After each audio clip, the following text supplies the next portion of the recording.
Hey everyone, and welcome back to Sigdemy Languages.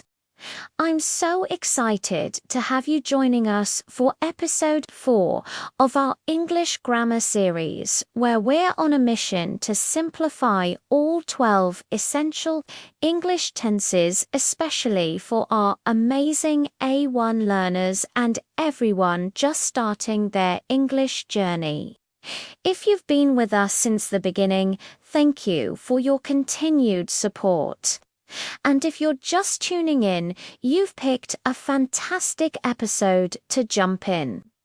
Today, we're diving deep into one of the most useful and, let's be honest, sometimes a little tricky tenses in English, the present perfect tense. Don't let the name intimidate you. We're going to break it down piece by piece, making it crystal clear and easy to understand. By the end of this episode, you'll feel much more confident using it in your conversations. So, what exactly is the present perfect tense? Think of it as a bridge between the past and the present. It helps us talk about things that happened in the past, but are still connected to now in some important way. It's super powerful for sharing experiences, talking about recent actions, or discussing events that started in the past and continue up to the present moment. Let's start with the basics. When do we use the present perfect? There are a few main situations. Firstly, we use it for experiences or actions that happened at some unspecified time in the past. The exact time isn't important. What matters is that the action happened. For example, if I say, I have visited Da Nang, I'm not telling you when I went to Da Nang, just that I had that experience at some point in my life. It's a part of my personal history.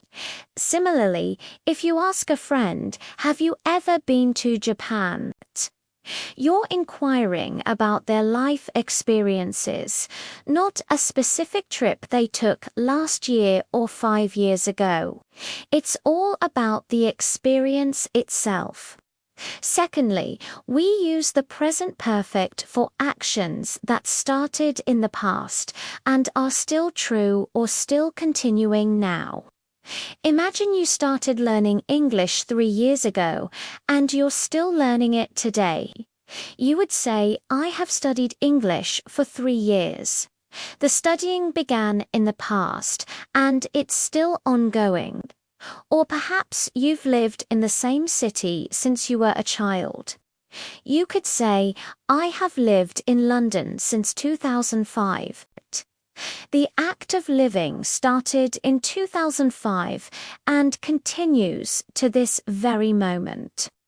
This is a very common use of the present perfect, especially with words like for and since. The third main use is for recent actions that have a result in the present. Think about it. Something just happened, and its effect is still visible or relevant now. For instance, if someone asks you if you're hungry and you just finished eating, you might say, "No thanks, I have just finished dinner."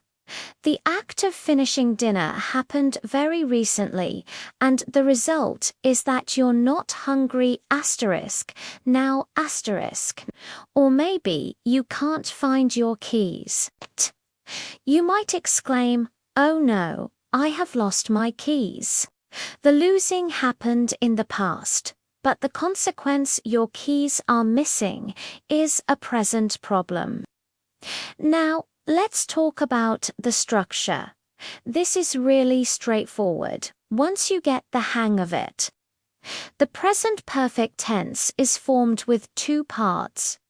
The auxiliary verb have or has, followed by the past participle of the main verb.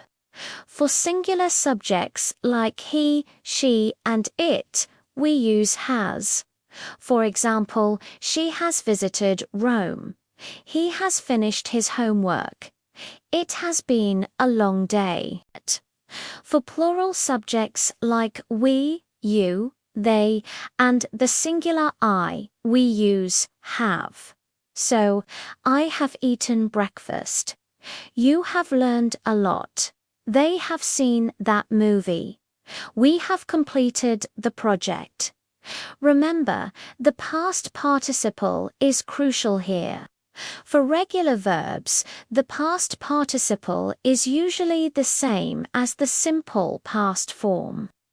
Ending in ed, like walked, finished, studied, visited.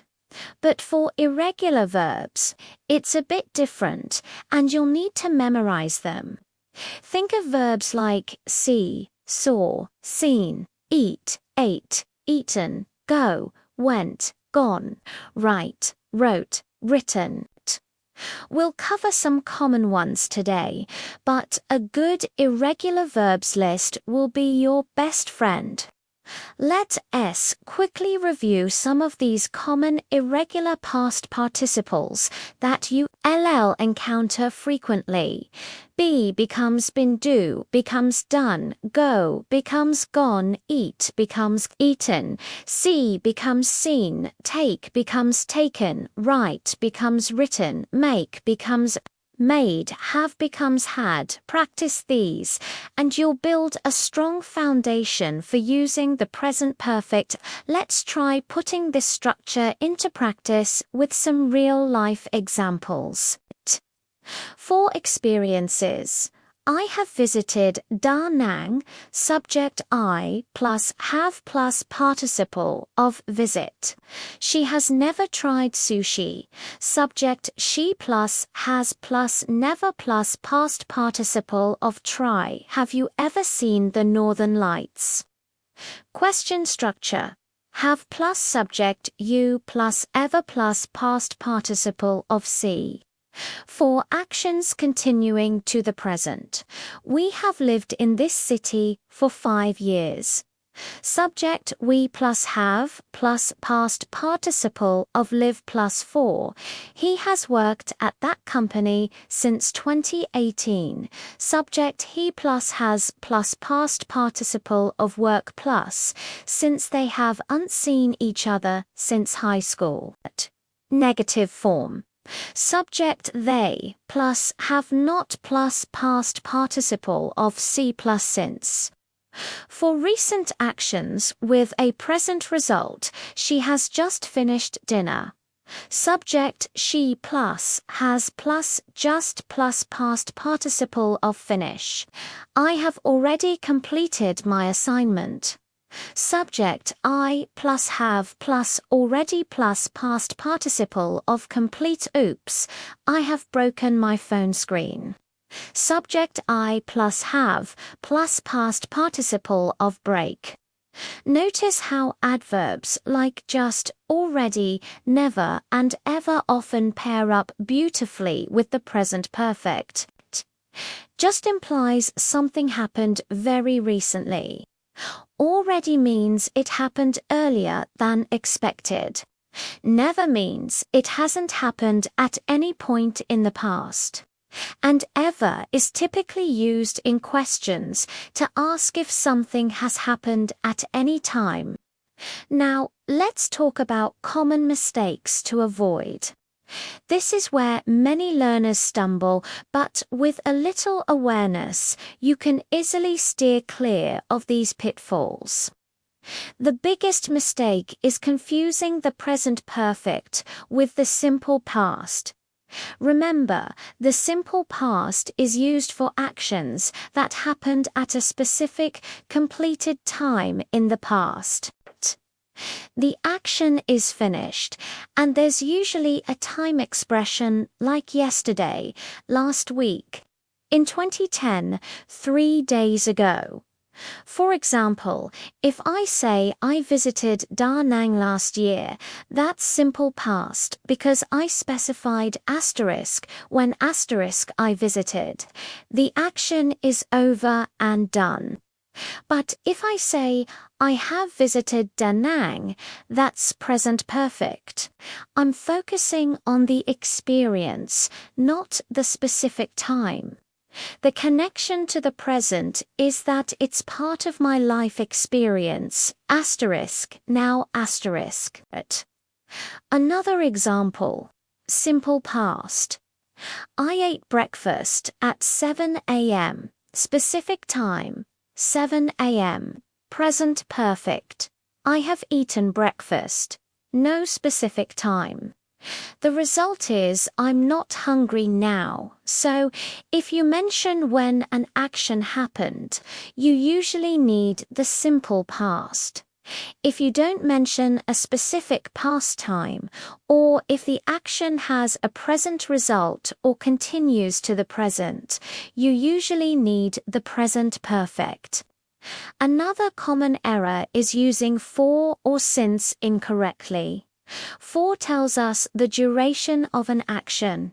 I have studied English asterisk for asterisk 3 years. Duration, 3 years since, tells us the starting point of an action. I have studied English asterisk since asterisk 2020. Also, be careful with the word gone versus been.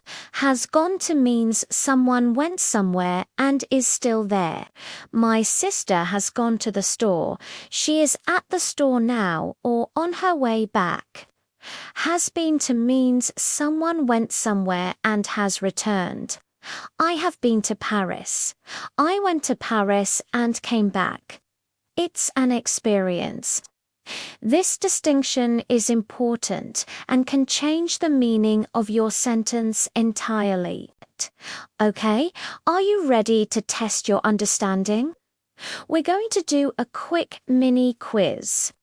I'll give you a sentence, and you decide if it needs have been, have gone, or has gone, or choose between present perfect and simple past.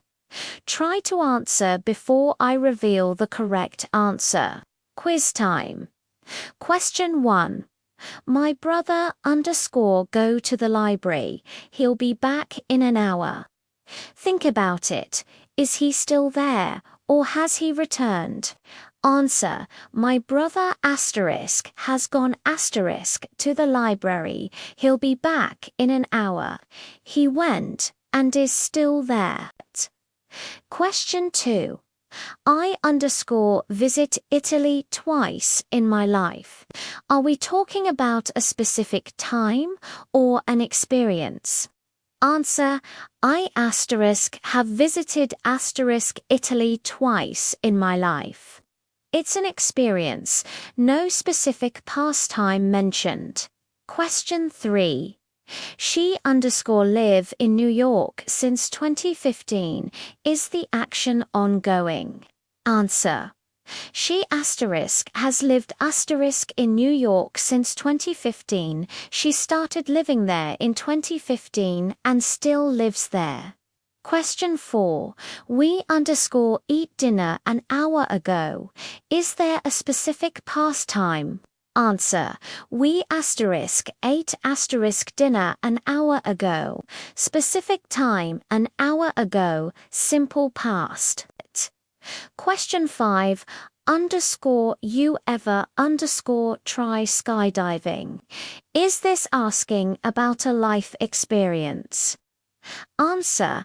Have tried skydiving, asking about a life experience. How did you do? Give yourself a pat on the back for every correct answer. Even if you got some wrong, that's perfectly okay. This is how we learn and improve. The key is to keep practicing and pay attention to these nuances. The present perfect tense is truly a versatile and essential part of English communication.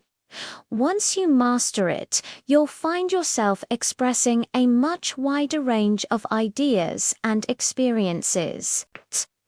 It allows you to connect the past directly to the present, making your conversations richer and more precise. So, to recap, use present perfect for 1. Experiences. I have traveled a lot. 2. Actions that started in the past and continue now. She has known him for 10 years. 3. Recent actions with a present result. They have just arrived. Remember the structure, have, has plus past participle, and watch out for those common mistakes with simple past and the use of for and since. You're doing an amazing job on your English learning journey, and taking the time to understand grammar deeply will really pay off. Whether you're just starting out or looking to refine your English, I hope this episode has made the present perfect tense a little less mysterious and a lot more manageable for you. Thank you so much for tuning in to this episode of the Sigdemy Languages English Grammar Series. I truly appreciate you being here. If you found this helpful, please give us a thumbs up. It really helps us out. And don't forget to comment below if you have any questions or if there's another grammar topic you'd like us to cover. Your feedback is so valuable. Stay tuned for episode 5, where we'll explore another fascinating tense, the present perfect continuous. Coming soon. You won't want to miss it. Remember to like, share this video with anyone who might find it useful. And, of course, subscribe to Sigdemy Languages so you don't miss any of our future lessons. Let's keep exploring the world through languages together. See you next time.